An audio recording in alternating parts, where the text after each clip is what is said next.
dust storm at the famed Burning Man Festival. Hunkering down inside her tent. I equate it to Mad Max. Then meltdown. Why he lost it at the U.S. Open. It's carnage out there. And more panic at another college campus. You won't believe what caused all that chaos. It was a student holding an umbrella. Plus, Uber driver versus the CEO. Head-butted, then sucker punched by an Uber driver. Next thing I know, I'm waking up in a hospital. Why he says the driver should have never been behind the wheel. And what happened to President Trump's granddaughter.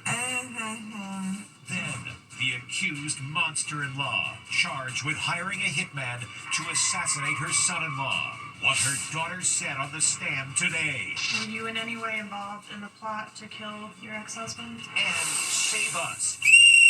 The Cub Scout and his mom, lost in the woods. With no GPS and no cell service, high-tech devices were of no use at all. How they got out alive. Now, Inside Edition with Eva Pilgrim. Hello, and thanks for joining us. I'm Eva Pilgrim. They went to the desert to listen to music, dance, and party, but they ended up in something like a disaster movie. This year's Burning Man Festival in the Nevada desert was thrown into chaos when a massive dust storm hit, and the videos are downright apocalyptic. Stephen Fabian spoke with some festival goers who are still shaken by what happened. It's an apocalyptic scene.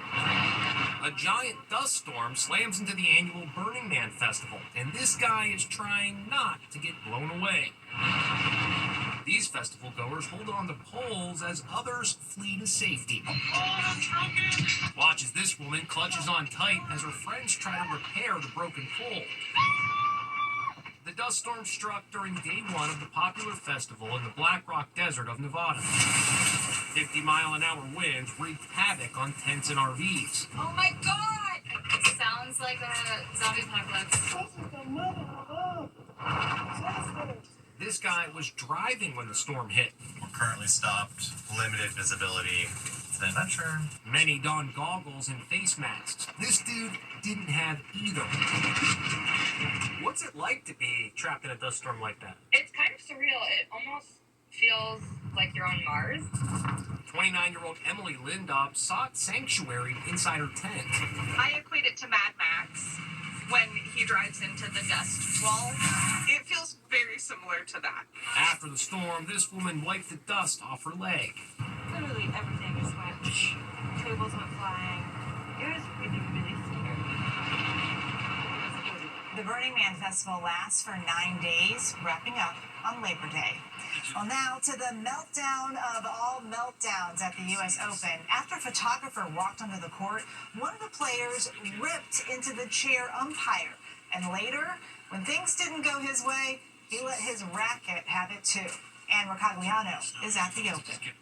This is an epic meltdown. It's carnage out there. Tennis player Daniil Medvedev absolutely losing it at the U.S. Open. Ugly scenes. Destroying his racket to smithereens. So, what led to it? Well, as his opponent, French player Benjamin Bonzi, was about to serve, this happened. A photographer runs onto the court. A big no-no.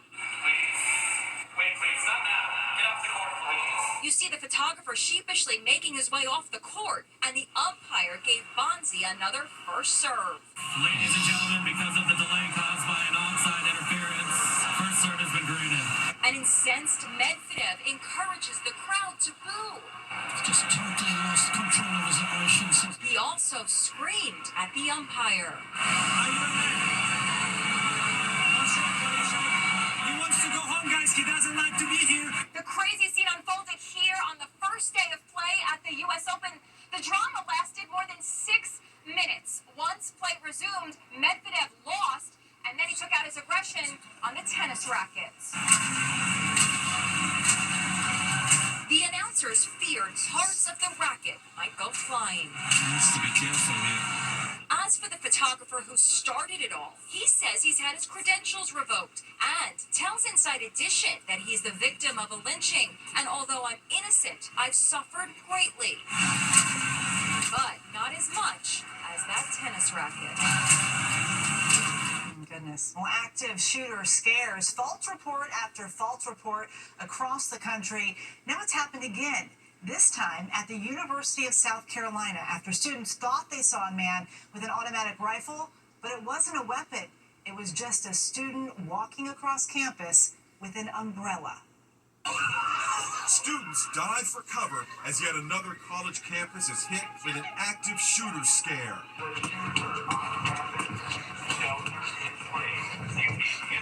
Students at the University of South Carolina raised the alarm when they spotted this guy walking on campus with what appeared to be a rifle. The police sent out terrifying alerts. Active shooter on campus. Evacuate. Barricade. Defend yourself. People were blockading their rooms and stuff like that, so we definitely took it with full seriousness. The alert sparked panic at the library as SWAT teams moved in. South Carolina Congresswoman Nancy Mace posted, "Here is the alleged school shooter at USC. White male, black shorts, gray t-shirt, backpack." But look closer. That's not a gun. It's an umbrella.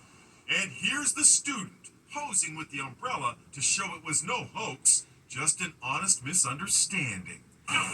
The scary false alarm comes after move-in day at Villanova University and the University of Tennessee were forced to shut down after threats were phoned in. So it's no wonder students across the USA are on edge. Thankfully, this time, the threat was not a rifle, but an umbrella. And today there were scares at two more colleges, Iowa State University and the University of Arkansas. Both had reports of an active shooter on campus, but after brief investigations, officials were able to announce there were no threats. Well, singer Lil Nas X charged with assaulting a police officer. We told you how he was caught on video walking around Los Angeles in just his underwear and cowboy boots. But police say what wasn't on video was the Old Town Road singer punching a cop in the face. As he went before a judge today, his father asked fans to pray for him. It's singer Lil Nas X in court after his headline-making walk down Ventura Boulevard in Los Angeles in his underwear and cowboy boots. Hey, I'll be late to the party tonight. The Grammy-winning singer shocked fans last Thursday in this disturbing video, first obtained by TMZ. Give me that phone so I can throw it. I want to throw it far away so you never see it again. Today in a Los Angeles courtroom, the singer was dressed in jailhouse blues. He pleaded not guilty to 4 felony counts, including battery with injury on a police officer. Lil Nas X is best known for his hit, Old Town Road. Outside court, I caught up with his attorneys. Does it appear to be a substance issue or a mental issue or emotional? There's no way for us to know right now. Just know that we're going to do our very best to address those issues. I also spoke to his father, Robert Stafford. He's in good spirit. He's all right. He's very remorseful for what happened. I'll just keep praying for him. Lil Nas X was released after paying the $75,000 bond set by the judge. When the CEO called for an Uber ride, he never thought it would end with him in the hospital. The driver headbutted, then sucker punched him during a dispute over his service dog. Now he's speaking with our Allison Hall in an exclusive interview. And we want to warn you, this video may be upsetting for some viewers. You don't want this to happen when you order an Uber rideshare. This passenger says he was headbutted and punched out by his Uber driver, and he's got the video to prove it. He headbutted me, grabbed me, punched me. 45-year-old Brian Coble says he had his service dog Piper with him when he ordered an Uber after dining out. But he says when the car arrived, the driver refused to take the 17-pound golden doodle. He was very emphatic that she not get the car. Coble says he told the driver that Piper was a service animal, but it made no difference. He says he told the driver just cancel the ride. And next thing I know, he's out of his car, yelling, and that's pretty much all I remember. Coble gets headbutted, then sucker punched. He crumples to the ground as a horrified friend tends to him. Some guy just knocked some guy out in the parking lot. He's bleeding very badly in the back of the head. Someone just punched someone and fell on the ground, and his head is bleeding from the back. Does anyone need medical attention? Yes, extremely. And where was Piper during all of this? In my arms. When I hit the ground, luckily she landed on my chest, and then she sort of wandered around for a minute and then came back. A witness takes a photo of the Uber as it drives away. Coble, who is CEO for a biotech company, says he suffered a traumatic brain injury as a result of the attack in Charleston, South Carolina. There's still some lingering effects of it. I get weird tingles in my fingers. The driver, identified as Vadim Ulyamshev, reportedly told cops he's allergic to dogs. Coble's lawyer claims the driver was not legally in the United States and his license was fake. He was never supposed to be in our country. He was certainly never supposed to be behind the wheel making money for Uber. The CEO is suing Uber and the driver, who is currently being held by ICE. The driver's lawyer says his license is legit and the video doesn't tell the full story. Uber tells us that while they can't comment on pending litigation, they are deeply committed to safety and they have no place for violence.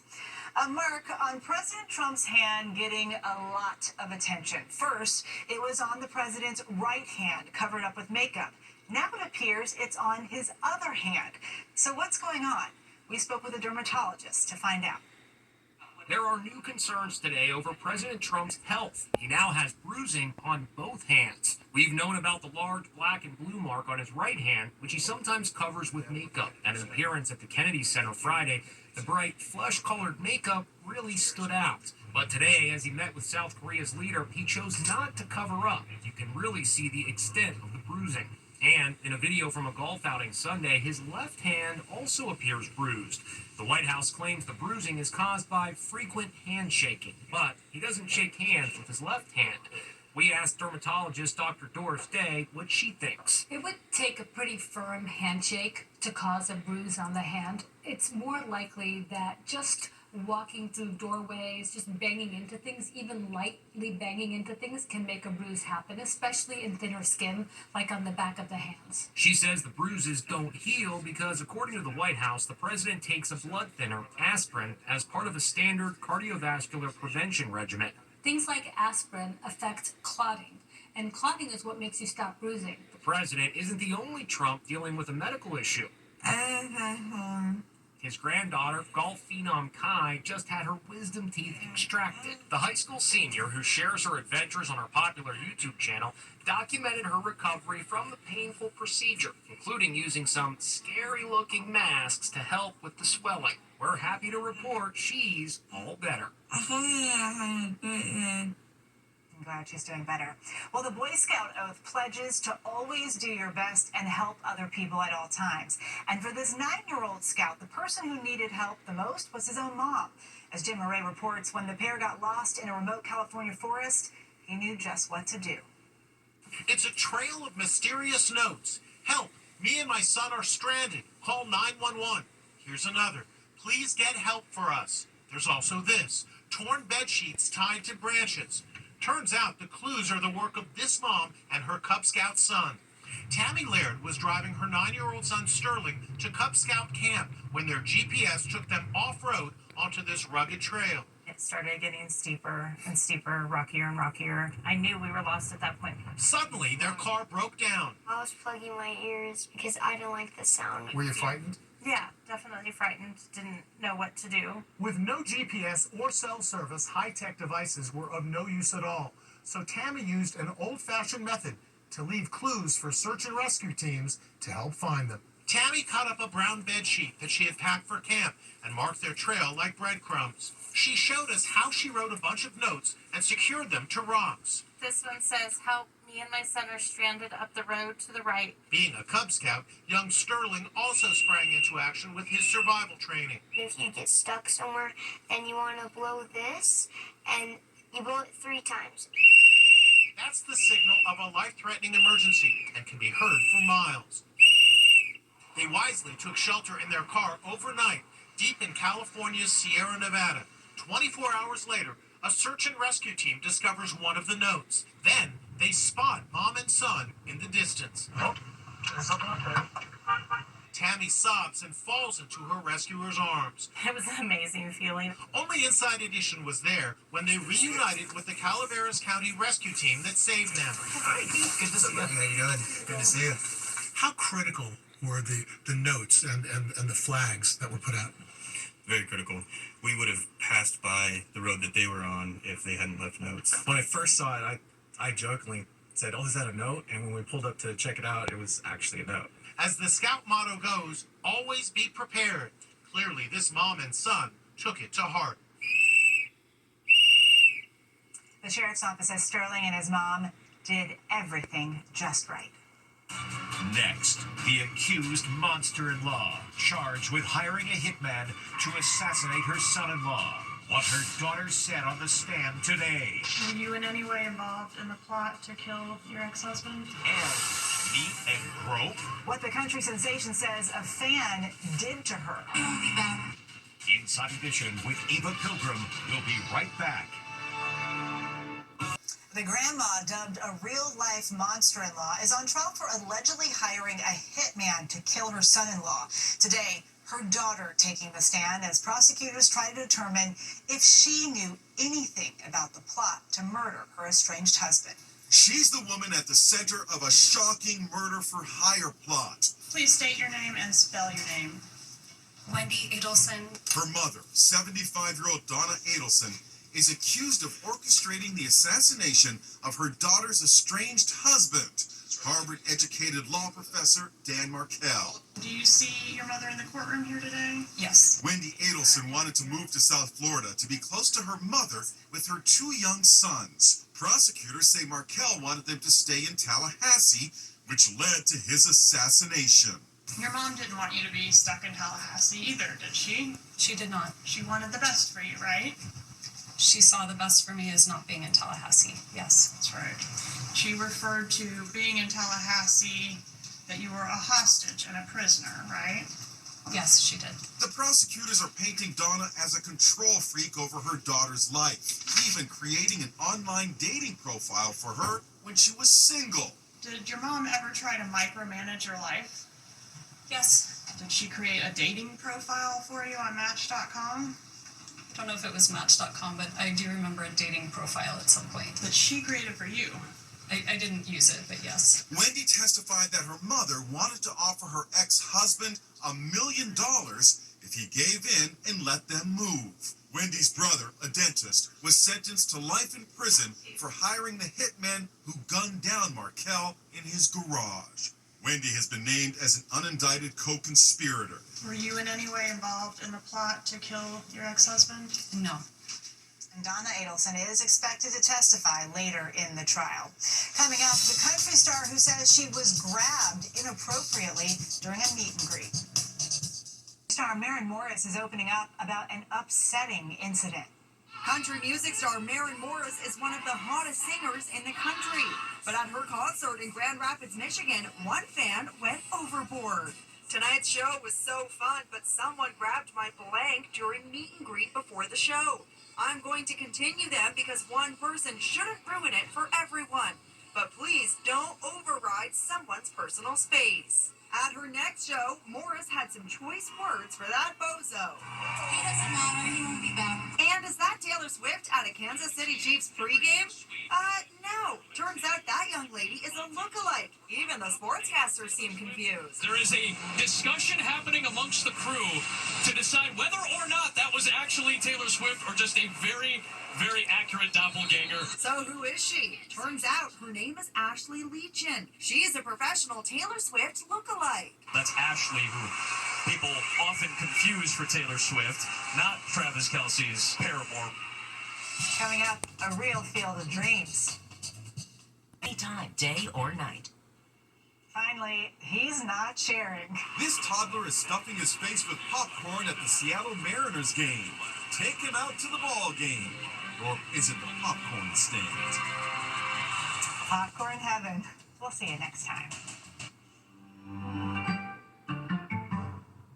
There is always someone for you to talk to in New Jersey. At the 988 Suicide and Crisis Lifeline, we understand that life's challenges can sometimes be difficult. Whether you're facing mental health struggles, emotional distress, alcohol or drug use concerns, or just need someone to talk to, the 988 Lifeline counselors are available 24/7, 365. Your conversations are free and confidential. Take care of a friend, a loved one, or yourself, because you matter. Call, text, or chat with the 988 Lifeline counselor for help during difficult moments anytime, day or night.